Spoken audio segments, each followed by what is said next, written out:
క్రైస్తవ మిషనరీలో భారతదేశానికి భారతదేశ ప్రజలకి ఏం మేలు చేశారో ఇప్పుడు మనం తెలుసుకుందాం.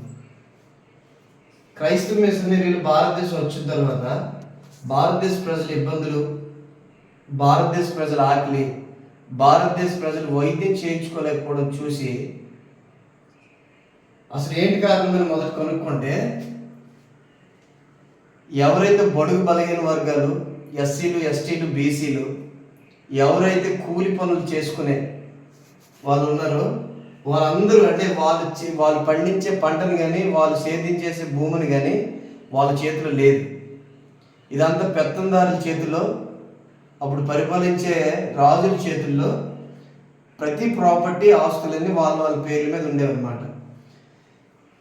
దాన్ని గమనించిన క్రైస్తవ మిషనరీలు కోర్టులో పిల్లులు వేసి, కోర్టులో ఫైట్ చేసి, ఈ రైట్ టు ప్రాపర్టీ యాక్ట్ 1795 సంవత్సరంలో రైట్ టు ప్రాపర్టీ యాక్ట్ మన తరపున, అంటే భారతదేశ ప్రజల తరపున పోరాటం చేసి సాధించిన యాక్ట్ ఇది చరిత్రలో ఉంది, కావాలంటే తెలుసుకోవచ్చు.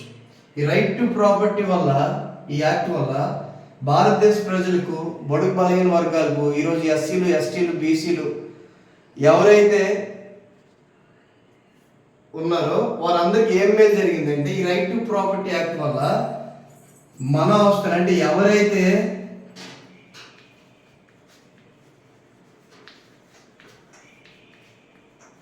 ఆస్తులు, ఎవరైతే పంట పండిస్తున్నారో, ఎవరైతే ఆ ప్రాపర్టీ మీద ఉన్నారో వాళ్ళకి రిజిస్ట్రేషన్ చేసే హక్కు, లేదా వాళ్ళు ఇంకొకరికి రిజిస్ట్రేషన్ చేసే హక్కు ఈ ప్రాపర్టీ యొక్క, ఈ రైట్ టు ప్రాపర్టీ యాక్ట్ యొక్క ముఖ్య ఉద్దేశం. ఈరోజు నువ్వు ఆస్తులు కొన్నావు లేదా అమ్మగలిగినా, ఈరోజు నువ్వు నీ ఆస్తులు నీ పేరు మీద ఉన్నాయంటే కారణం ఆ రోజు క్రైస్తవ మిషనరీలు సాధించిన రైట్ టు ప్రాపర్టీ యాక్ట్ వల్లే. ఈరోజు నీ ఆస్తులు నువ్వు అమ్ముకోగలుగుతున్నావు, కొనుక్కోగలుగుతున్నావు అంటే కారణం ఈ రైట్ టు ప్రాపర్టీ యాక్ట్ వల్లే. ఇదే రైట్ టు ప్రాపర్టీ యాక్ట్ లేదనుకోండి, అదే పెత్తందారుల చేతిలో మన ఆస్తులున్నా, మనం ఏ పంట పండించినా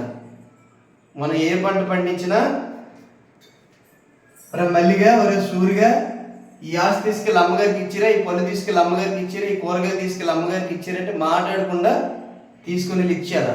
మాట్లాడడం అవ్వదు కూడా. ఎందుకంటే ఆస్తి మంది కాదు, పంట మంది కాదు, కేవలం మనం పని చేస్తున్నాం అంతవరకే. కానీ right to property act 1795 Christian మిషనరీలు తీసుకొచ్చిన తర్వాత ఆస్తి మందైంది, రిజిస్ట్రేషన్ హక్కు మనకు ఉంది, మనకు వద్దు అనుకుంటే అమ్ముకునే హక్కు కూడా కల్పించింది క్రిస్టియన్ మిషనరీలే. ఇదంతా దేనికోసం? కేవలం దేవుని ప్రేమ బట్టి భారతదేశ ప్రజలు ఇబ్బందులు పడుతున్నారు, ఎస్టీలు, బీసీలు అణచివేతకు గురి కాబడ్డారు కాబట్టి వాళ్ళ తరపున పోరాడి చాలామంది క్రైస్తవ మిషనరీలు ప్రాణాలు విడిచిపెట్టి మన కోసం ఈ యాక్ట్ తీసుకొచ్చి ఈరోజు మనందరం మన పేర్ల మీద ఆస్తులు ఉన్నాయంటే కారణం ఈ యాక్ట్ వల్లే. కావాలంటే మీరు చరిత్రలోకి వెళ్ళి ఆర్టీ యాక్ట్లోకి వెళ్ళి కూడా ఈ రైట్ టు ప్రాపర్టీ 1795 యాక్ట్ని ఎవరు తీసుకొచ్చారు, ఎవరు సాధించారు, దీనివల్ల ఏం మేలో కూడా మనం తెలుసుకోవచ్చు. ఈరోజు గంట ముందు జరిగే విషయాన్ని మనం మర్చిపోయి కొత్త న్యూస్ కోసం వెతుకుతాం. కానీ 1795 ఇప్పుడు తెలుసుకోవాలంటే చాలా కష్టం. దయచేసి ఆ 1795 రైట్ టు ప్రాపర్టీ యాక్ట్ని తెలుసుకొని క్రైస్తవ మిషనరీల వల్ల భారతదేశానికి, భారతదేశ ప్రజలకి ఎంత మేలు జరిగిందని దయచేసి తెలుసుకోవాల్సిందిగా నా మనవి.